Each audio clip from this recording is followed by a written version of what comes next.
welcome to episode 28 of the Productive Wellbeing Show with me, your host for this show, Abigail Barnes.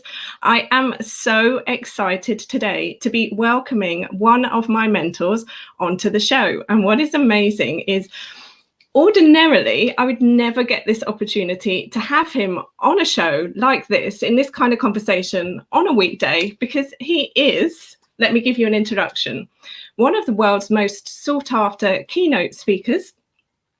He is a Sunday Times bestselling, award-winning author. He also has 3 decades of experience of working with organizations like, let me list these off, Google, Apple, P&G, Unilever, Nestlé, Microsoft, and IKEA, just to mention a few. So I am super, super excited to have this conversation with Jonathan. And as you are joining, please, as always, let us know where you are joining from. If you have any questions, leave the questions in the comment box and we will try to get to these questions. And also, here's another funny little thing that I learned this morning. If you like this post, it's like the equivalent of giving us a virtual high five out in the universe. So give us some high fives, because I don't know about you, Jonathan, but I'm kind of feeling like this is it week 4 or week 5 of lockdown? Like, I need some high fives going on right now. High time, for sure. It's high time for high five. Amazing. Well, thank you so much for being here with me today and with all of us. Yeah, I love being here. Thank you for inviting me on. I'm really proud of what you've done here as well. And 28 is one of my lucky numbers, so I can't believe that I'm actually number 28. I've even got a book called 28 Thoughts. Amazing, amazing. Plug in the 3rd line. I am so excited. Right, so today we thought we'd have this conversation around sort of 3 key areas. But as I said, if you've got any questions, do just let us know in the comments, because Jonathan is sort of one of the most amazingly insightful people that I actually know, and half the time blows my brains with what he has to say. But anyway, so Jonathan, let's really start out of the gate, get the elephant out of the room. Yeah. Navigating this current crisis. Well, yeah, what the heck? The first thing, I genuinely believe that we need to accept that things won't go back to the way they were, and also that isn't because of COVID. It's the way that life is. Change is the only thing that we know that happens, and today's the slowest pace of change we'll ever experience. And so the harking back to the way things used to be is a cul-de-sac, and so it's easier said than done to accept that things have fundamentally changed. It's not very comforting sometimes. My entire career has changed. My almost every part of my life has changed, from the interaction with my children to my income streams and stability of revenue. So I accept it as much as anyone else that everything's changed, but it is really handy to, when thinking about navigating this circumstance we're in, to detach hope that things will go back to the way they were at some stage soon. Like, for instance, maybe it's next week things go back to normal, or maybe it's next month or next year that things go back to normal. But that's not the way that change works. But this is an opportunity to actually think, if I don't know really what's going to happen next, what do I want to happen next? So if everything's uncertain and we have no idea what's going to happen, how do I want to color that picture in? What components do I want? Who do I want around me? Actually, if this is a giant reset button, what do I want the other side of the reset button to be? And that's the primary mindset that I would suggest is useful. And it's weird. It removes stress to some extent, because you become more comfortable in uncertainty, which is a big thing. Oh my goodness, guys. So straight out of the gate, we're already in it. As you're joining us, leave your questions, leave your comments, and let us know where you are joining from. And don't forget, those likes are our virtual high fives. So Jonathan just really shared some profoundness there. That although, and we kind of are all coming to this realization, and maybe not embracing it with excitement, but although things are changing, there is hope. So let's kind of go into this. With your experience, what is life post-lockdown really, or could it look like for us? Okay, well, I would say that I would actually replace the word hope with choice. So hope is a dangerous thing. Hope is something that is almost certain to result in being underfulfilled. Because what happens, and it's a human thing, and I'm as guilty of it as anyone else, is that we hope for something and then we get it, and we actually hope for something better or bigger or faster or slimmer or richer or whatever. And so hope is actually a never-ending cycle of never being satisfied. I prefer choice. I think we have a choice in how we respond to this. And so life post-COVID, of course, even that in kind of a concept, let's also be realistic about the fact that COVID is not going to go away. The seasonal flu doesn't go away. The common cold doesn't go away. HIV and AIDS doesn't go away. These things don't go away. They stay.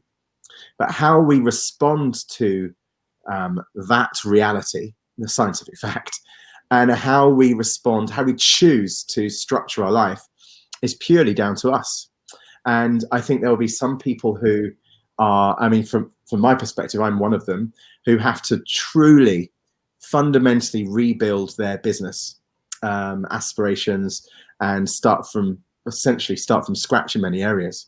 There are others who may feel that this is a time to give up and actually say, you know what, I can't get out of this. And I feel that that's why it's so important to understand that the choice that we have is kind of from a very basic level, one of knowing that we can to paint the canvas as we wish. And for me, I've done a number of denoising factors. I've removed 500 and something friends on Facebook who weren't actually friends; they were really associates. Done the same on Instagram. Unfollowed several thousand people on Twitter, and my approach has been to denoise the toxic people and to seriously consider my eating habits. So my partner and I now, we used to eat quite a lot of crap, although we dressed up in the level of fitness that we had. We were in the gym all the time, so kind of made up for the crap that so we kind of thought that the takeouts and the stuff, and actually now it's very, very organic, very clean cooking, and it's also more cost effective because loads of revenue streams are shut down for us. So we both kind of lost our main jobs. So eating more clean has been enabled partly because of our economic reality, and also because it's kind of now a main thing where we spend 24 hours a day with each other, and it's kind of like looking at each other going, what do we really want our future canvas to be? And that's kind of what life after COVID looks like, which is actually life now. There's no, without being extrapolating too much, there is no such thing as kind of what happens next. There is only the now. And that's why futurism is always a grey area for me, because there's just lots of nows. And so it's down to what you do now. It's not down to what happens in a month's time. It's actually what you do now, and how you think now is the thing that makes the next. Love it. And I love having these kinds of conversations, because obviously if you're watching this on the replay, you'll watch this whenever you watch it. But if you're watching with us live, I love having these conversations on a Friday, because I really feel like it sets us up for a weekend of, well, we've got that time to think, what would you like your life to be like? As Jonathan says, like, the canvas is blank. And although it can be scary, on the flip side, there's hope, because you can choice build it. Yeah. Build it and create whatever you want. Yeah. Yeah. If you've got a blank canvas, but I'm not trying to trivialize this. It's really, really hard.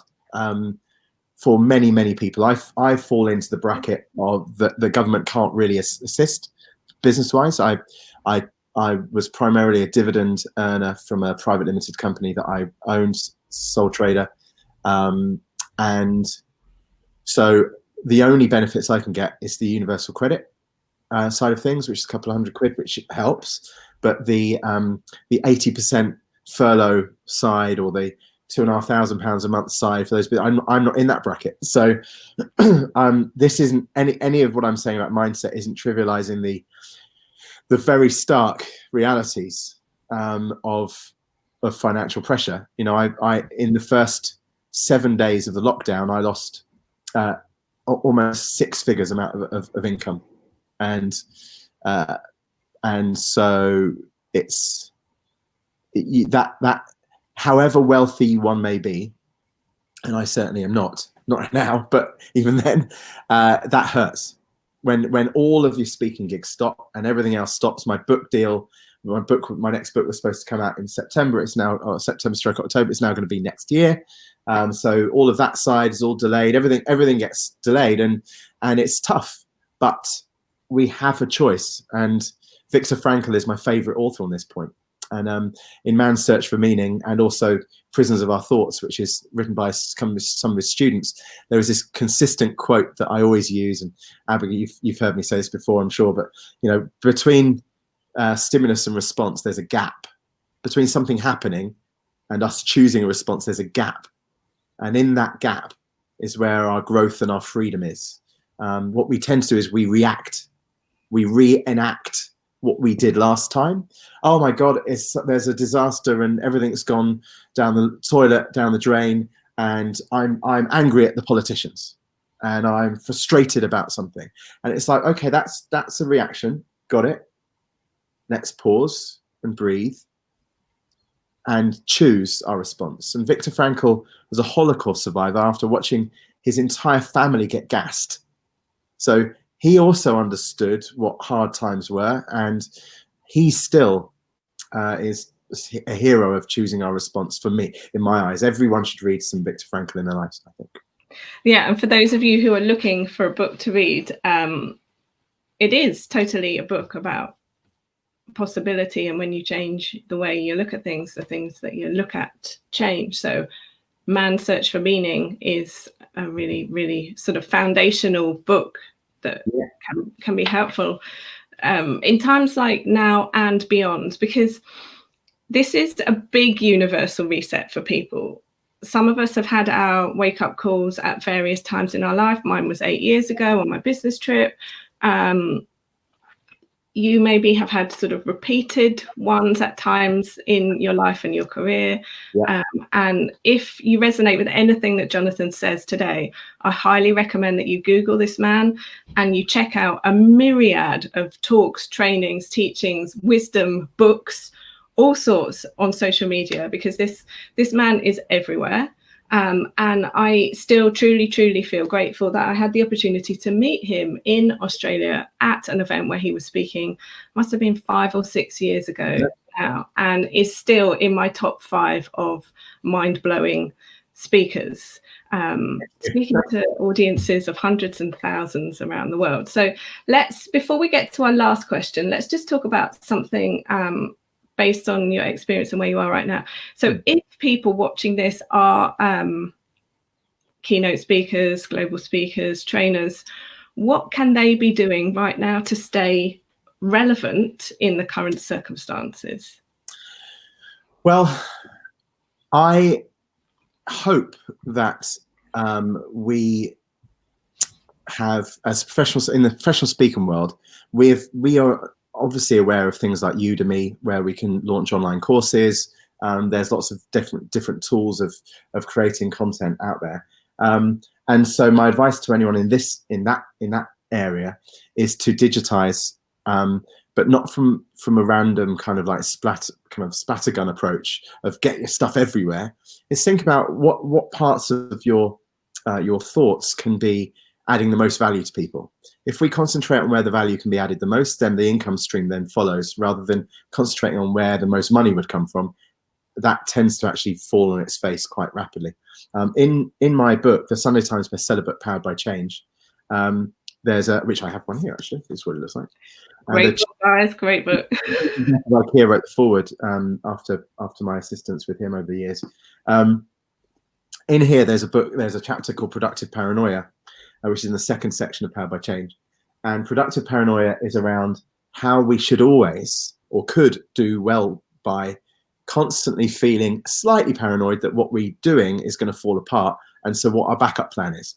So I created a set of video courses on how to be a professional speaker and how to create game-changing opportunities, make money while you sleep, all this kind of stuff on Udemy before COVID.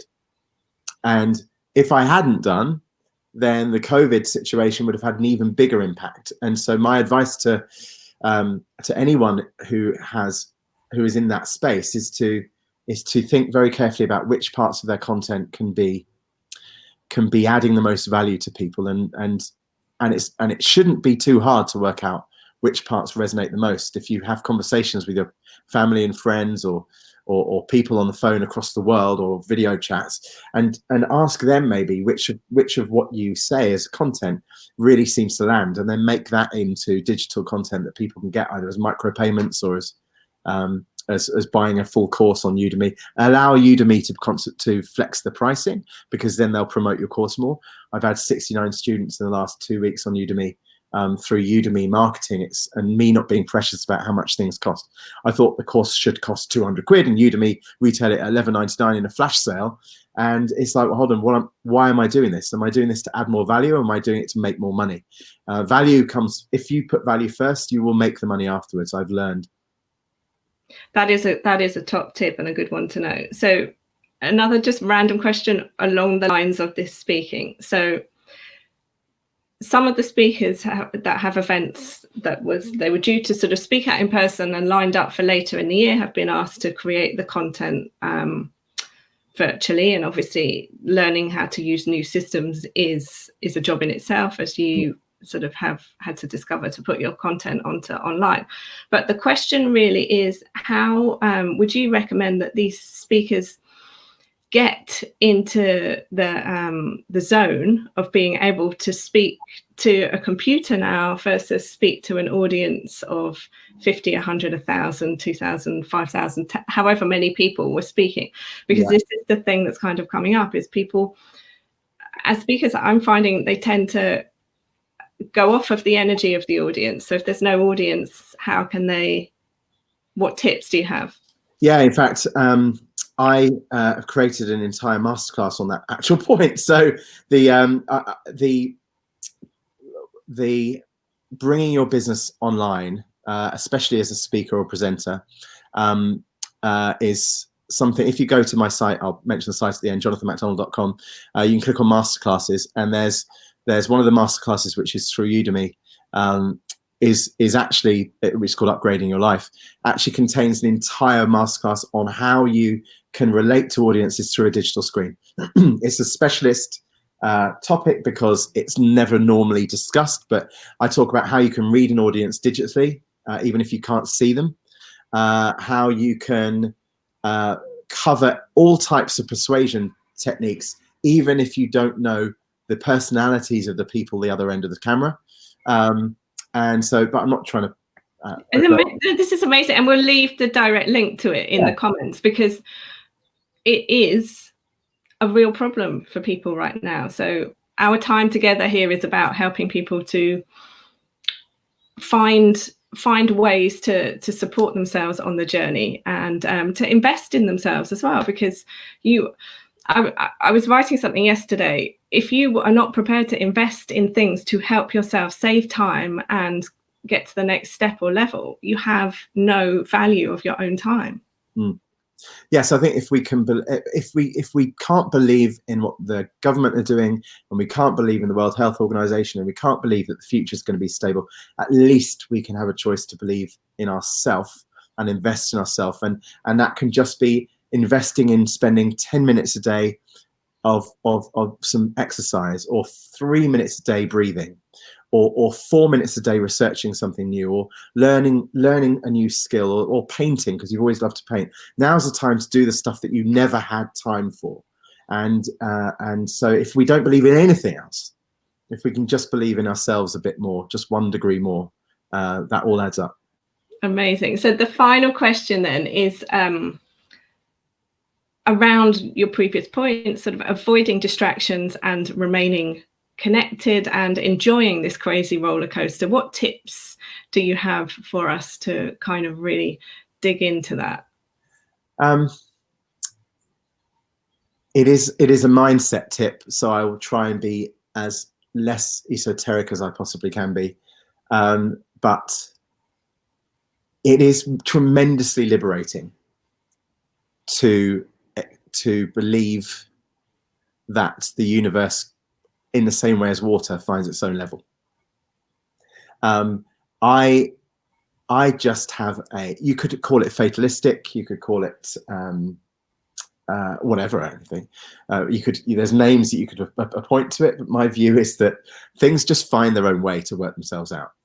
And that might be naive, but through being in business for 30 years and being almost 50 years old, my grey hair experience is linked to the fact that stuff just happens to land eventually. Things work their own way out. If you can adopt that, flirt with it, have it as a scenario that you try for an afternoon, even if you think it's BS, just try it. It is tremendously liberating to think, I can't actually control this stuff. I can't actually control, I don't know what the hell's going to happen. I have no idea whatsoever. And that's okay. Why do I need to have certainty of an outcome if actually, you know what, stuff happens. And that is my primary, if not only, advice, is that the thing that makes us frustrated the most is when our expectations and our hopes aren't fulfilled. And so if we actually can dissolve or pause the hope and expectation of some form of different future, you'd be amazed at how liberating that feeling is. You just kind of, stuff happens and something goes wrong and you're just like, oh, right. Oh, that's an interesting piece of content, and something goes right. And it's like, awesome, that's went right. That's an interesting circumstance, rather than, you know. Yeah, this is amazing. So it really is, it's kind of like an innate faith that everything is happening for you, not to you, and that it's all going to work out. And yeah. I think, you know, Jonathan, as he said, kind of has this view from experience, and I have this view also from nearly dying. So kind of understanding that there's one thing in life that's certain, and never more certain at the moment, sadly, and it's on our radar more than ever at the moment, which it isn't usually. So it's weird. As soon as you're born, you're dying. So it's kind of like, it should be on everyone's radar because it's the only certainty in the world. Yeah. And as I said, guys, Jonathan and I have many existential conversations. But so today, it's been amazing to have you with us, Jonathan. Thank you for sharing your wisdom and insights. Where can we find out more about you? Where do you hang out online? So everything is via jonathanmacdonald.com. Watch the spelling. It's on the screen in front of you. You can just put me into Google or click on the links. Hopefully that will add some value in there. There's masterclasses, there's talks, there's books, there's blogs, there's all kinds of stuff. And you know, I'm just here to expand the way that people think. That's my role in life. And if that is of any value, then also, you know, if you do actually want to go in deeper, then you can contact me. My partner and I run something called the Clarity System.com, which can help people find their values and purposes in life. But I think if this has added any value to anyone, then we've done our job for a Friday morning. It definitely has. Maria Jose is saying, thank you very much. Have a lovely weekend. Super interesting tips and investing in yourself and learning new skills. So, yeah, amazing. Someone in the comments has also said, sensible guy. Don't chase the money, chase ethical provision, and money reward will follow. Thanks, Jonathan, for reiterating. Well, thank you to Andy Parks for that comment as well. It's always nice to know there is someone that actually makes sense of this. Oh, amazing. Oh, Andy, you've confused me because you're watching on Facebook today. Andy was watching on LinkedIn yesterday. Oh, there you go. Andy can get to you anywhere. Well, yeah, this is social media. Everything is everywhere. So, yeah. Jonathan, thank you so much for your time today. Guys, I highly recommend that you check this man out. One of my most favorite mentors, mind-blowingly so. I look forward to seeing you all next week, where we have some more amazing guests coming on the show and conversations about productivity taken from my brand new book coming out next month. Until then, stay safe, stay well, and don't forget to wash your hands. And oh, awesome. So just before we go, sorry, I've just seen Gerrit is saying thanks for sharing greetings from Delray Bay, Florida. Nice. So we are. I competed in the World Jiu-Jitsu Championships in Florida last year. We are getting around the world. This is so exciting. So it's been amazing to be with you. Take care and see you all next week.